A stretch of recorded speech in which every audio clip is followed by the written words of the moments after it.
All right, serious question. Are you tired of endless scrolling through Biz Buy Sell? After a while, every listing looks the same. And then you find something, somebody else always grabs the good businesses before you do. Kind of here's the truth to that. Most first-time buyers don't stall because they're lazy or broke. They actually stall because no one showed them the first 5 right steps to grab something when it comes available. Today, I'm going to try to help you fix that. And I'll give you a simple, proven roadmap buying service businesses. And I'll tell you a little bit of a couple real stories. A friend looked at a deal and passed, 2 of my students' journeys, and an insight from a podcast guest who's acquired multiple firms. So hold your thoughts right now. There's one question that will make every step really obvious, and I'll reveal it at the end. All right. I'm John Stoddard from DealFlowSystem.net. I've helped buyers close over $33 million in deals and raise $50 million in funding. Every Monday, I have a Pass or Pursue group where we review deals. So if you're working full-time or just want to buy a business without wasting years on junk deals, hit that subscribe button, watch this video, and or reach out to me. All right, here's the first story. Let's start with a friend of mine.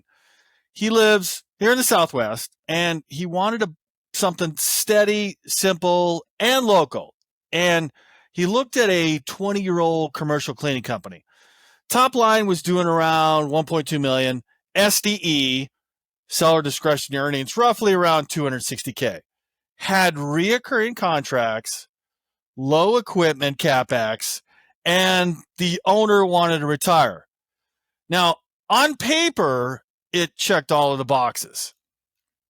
So we didn't rush through this. It looked like there wasn't a lot of buyers. So he had time to verify the cash flow with 3 years of tax returns, all the QuickBooks files, which are the income statement, cash flow statement, and balance sheets, and bank statements.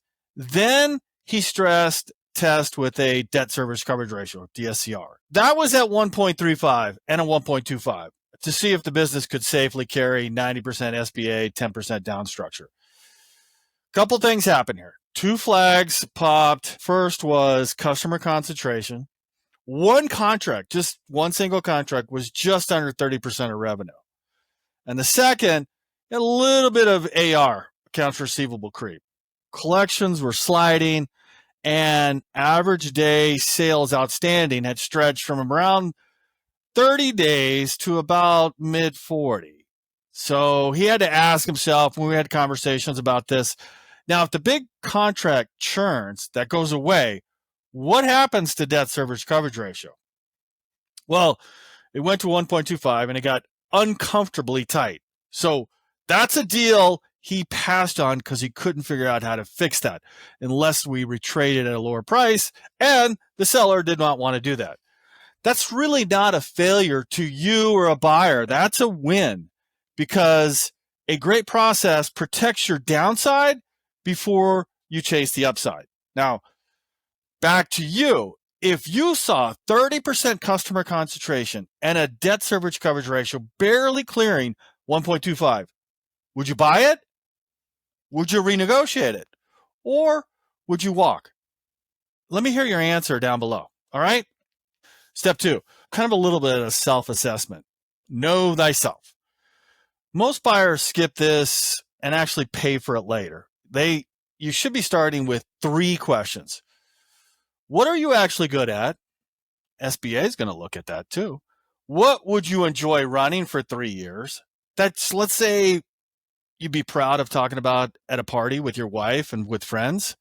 And number 3, how much capital can you really access today? Like cash, 401k, in your IRA, or partners, or retirement rollovers. You know, this self-assessment isn't BS. It drives the kind of the whole strategy, because you have to marshal resources to buy $1 million business. So if you wanted reoccurring revenue and light equipment and predictable scheduling, a service business, which we're talking about today, beats product most of the time. And I tell my first-time buyers this: pick a business model you can explain on a napkin, or pick a business you can explain to your grandmother.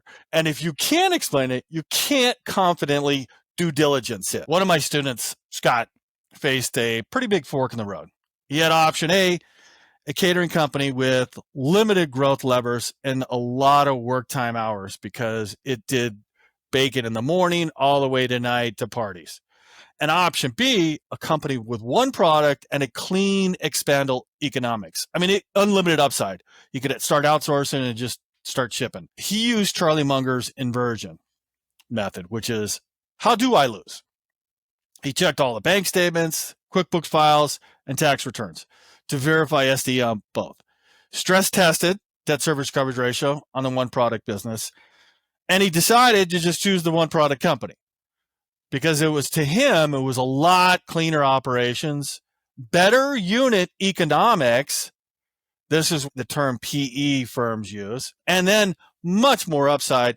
And I'll tell you right now, 1 year later after owning the business, he's already doing more revenue than option A, that catering company. Cleaner operations, better unit economics, more upside. Given your skills today, would you pick many moving parts and low margin? Do you have experience in that industry or that situation, or a one hero product, clean operations business? Let me know what you think. Put a comment down below. All right. Step 2, identify your target service niche. Service businesses are gold mines when you stack 3 qualities together. If you can get recurring revenue, low CapEx, and kind of a grind resistant demand. What do I mean by that? And let me give you a few examples off an Outlook, like specialty commercial cleaning, post-construction, medical, janitorial, maybe some water mitigation, restoration businesses, that are insurance-driven demand, maybe some equipment maintenance routes. Think like fire safety, inspections, or backflow testing. Now, you're not going to be married to any niche here, but picking one narrows your search and improves your pitch to lenders and sellers. Because if they've lended to that industry before, they're more likely to do it again if they've had success. And in turn, if they don't see success, they're not going to lend on it. So I did have a friend of mine, Michael Lee from Phoenix, from Reconcile, talk about why he buys accounting firms. He loves it because predictable monthly recurring revenue, sticky client relationships, and clear capacity planning. And your niche doesn't have to be sexy like that, but it definitely needs to be bankable. Let me ask you, if you had to bet your own money, all of it, 100% of your own money for 10 years, which service niche would you choose and why? Put your comment down below. I want to hear it. All right, step 3, initial due diligence, your red flag radar. Way before you write an LOI, you've got to be able to pull 3 years of tax returns, 2 to 3 years of P&Ls, at least 2 balance sheets, and bank statements. And you need these for context. You got to see if they're doing better at turning assets into cash flow. You need to see what their AR and AP agent is, their top customer list, and contracts. What you're doing here is verifying bankable cash flow, not just SDE, because gosh, that's always inflated by the broker, or what's on the broker's flyer. You got to be able to reconcile tax returns to QuickBooks and bank statements, and they may all look different. Now, you're really looking for the real number there, what comes into the account, what goes out of the account. And if those don't tie together, sometimes that number isn't real, so you've got to do some more due diligence on that. And run some really quick checks like gross margin trend. Is it stable? Is it rising? Or is it eroding? That's why you need 2 to 3 years for context. 5 years of even better. Check customer concentration. Is there any single client over greater than 20%? Because SBA 7A does not like that. What are the AR days? Are they getting paid, or are you financing customers, right? Are you helping them with their cash flow? Check payroll versus revenue. Any off-books labor hiding in contracts? I would like to know that to make sure that cash flow is real, because that's an expense. Then stress test debt service coverage ratio. At today's rates, hopefully they'll go down in the future. I like to see a greater than 1.5 on a pro forma. And then I kick the tires at that to see if the deal survives any stress test. There's a buyer I knew evaluate a landscaping company, $600K in revenue, $150K in SDA. Looked fine until he noticed the AR higher than a typical month's revenue, which was kind of odd. So he pulled the bank statements, he matched the deposits, and the timing didn't add it up. So what he did was modeled a 90% SBA, 10% down, and then tested at 1.5. Way too tight with AR risk. So he passed. They just weren't doing a very good job of collecting after they did the business. You can't finance somebody else's business. Now, if you see that, and if AR is bloating and debt service coverage ratio only clears that 1.5, what would you do? What's your next move? Lower price, tighter terms, or pass, or walk?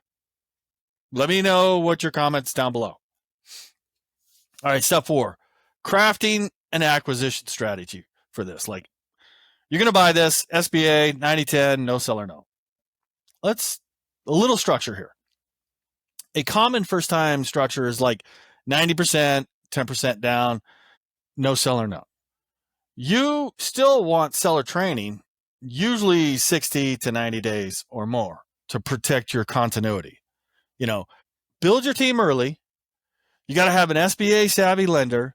You should have an M&A acquisition CPA who reads small business financials for breakfast and can tell you exactly what's happening with cash flow, and an attorney who does asset purchases routinely. And optional, have a Q of E for bigger deals or messy books. Like, you want to verify quality of earnings. That's what they do. Quality of earnings. And your negotiation framework can be very, very simple. Start with a valuation around 3x, because most businesses out there are $1 million and below, and they're not going to go for more than 3x SDE. Tie your working capital definition to something objective, like normalized AR levels, accounts payable, and inventory if applicable. So bake in a little training, some non-compete, and employee retention. Here's one of my students, Sam, found an e-commerce business, ugly books, strong cash flow. He didn't just guess, he verified with tax returns, QuickBooks files, and bank statements. And once the noise was removed, 2 banks were willing to fund the deal. He modeled it at 90-10, then tested debt service coverage ratio to see how bad months would feel if, black swan events happen or anything happened.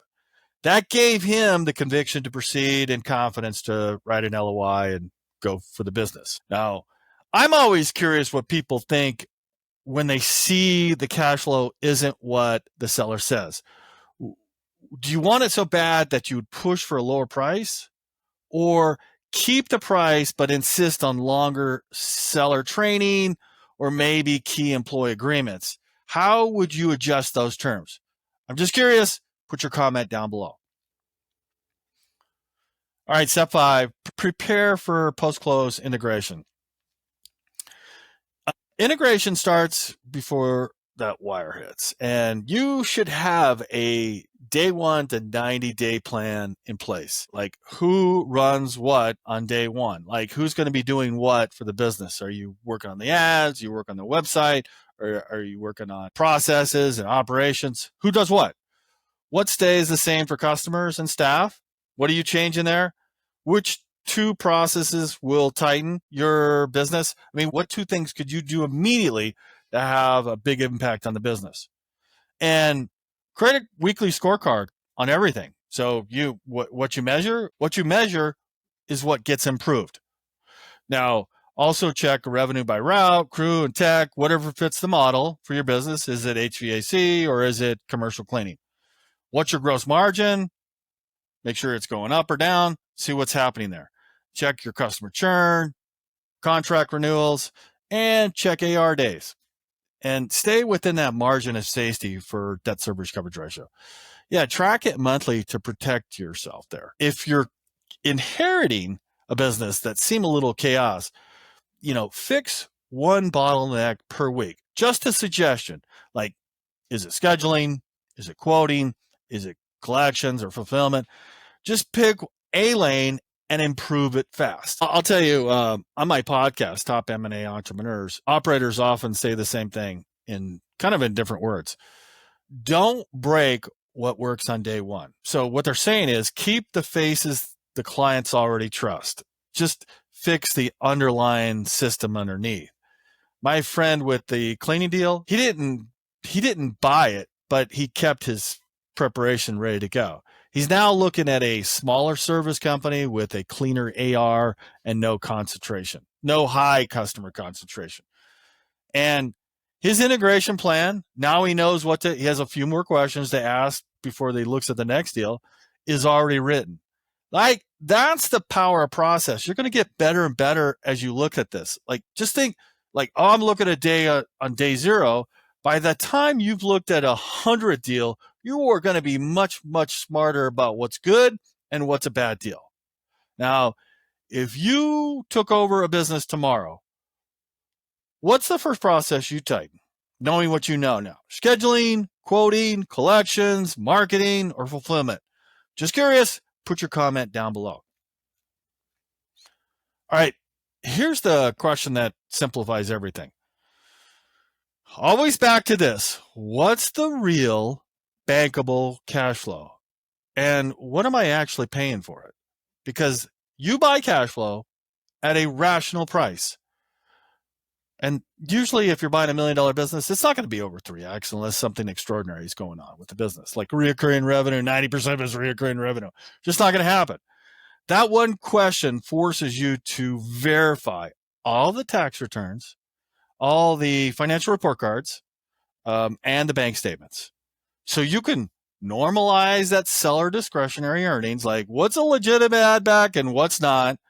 And you're checking AR, accounts receivable, customer concentration, and gross margin trends. Is it increasing or decreasing? And why? And then test that debt service coverage ratio. I like to go 1.5 to 2.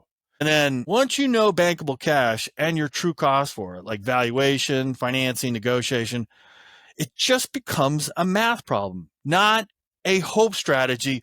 Am I doing this right? Well, it's math now. There's only yes or no. Now, if you had to bet your own money on one factor, just one, what would it be? What do you need to chase that makes important to you? Is it recurring revenue? Is it customer concentration? And I'm not saying those are impossible, because if you go buy an oil and gas business, it's 90%. Like, you're shipping all your oil to Shell. Or if you're a government contract, it's 99% to the government, federal government. That's possible to purchase. Or is it gross margin trend? So here's a couple things you can do today. A little bit of self-assessment. Write your non-negotiables. Is it hours of work? I mean, you don't want to buy a business that's doing 80 hours of work, right? Unless you get the price right. Is it your margin? Is it your operator style? And then pick a niche. Commit for 90 days and become obvious buyer in that niche. And then, like, I'm only going for residential cleaning companies, franchises. That's okay. Everything's like, if that's what you're good at and want to do, go for it. And then know what to ask for, like tax returns, financial report cards, bank statements, balance sheets. You're going to see the AR, AP aging, and top clients, concentration, and contracts. And go for that 90-10 structure. Get pre-qualified with this SBA lender, like SBA 90% with 10% down. And don't count on the seller no, but lock in training and non-competes. And always do that margin safety debt service coverage ratio check. Test 1.5, 2x. If it barely clears, like something like 1.25, wow, the deal must be priced for risk. You got to walk, right? That is a lot of cash flow eaten up by debt. Just, there's nothing available there for a rainy day. And have a day 1 to 90-day plan and a scorecard before you close. You know what to measure. This is what PE firms do. All you have to do is just duplicate some of what they do. Your success is nothing more than a few simple disciplines. And you got to practice those every day. right? Tape those, metrics above your monitor. They're going to describe the buying your first business perfect. All right.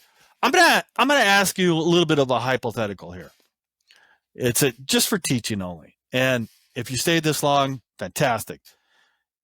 Here's the business. It's a backflow testing company. It's got $950K revenue and $240K SDE. Let's say you can do this backflow. You know what it is. You know what it means. You got 2 techs, you got an owner, and you have a backlog every spring. Customer concentration, the highest one customer has 18% with one property manager. AR is at 38 days and gross margin is at 52%. And it's trending flat, and it's done that over the last 5 years. Now, price is normally, for something like this, 3x normalized SDE. So you verify tax returns, you got the financial report cards from QuickBooks, and you have the bank statements. They all kind of verify and tie together. And you model the SBA at 90% and 10% down. And you got a case where 1.42%, kind of comfortable. But what's the downside if you lose that 18% high customer concentration?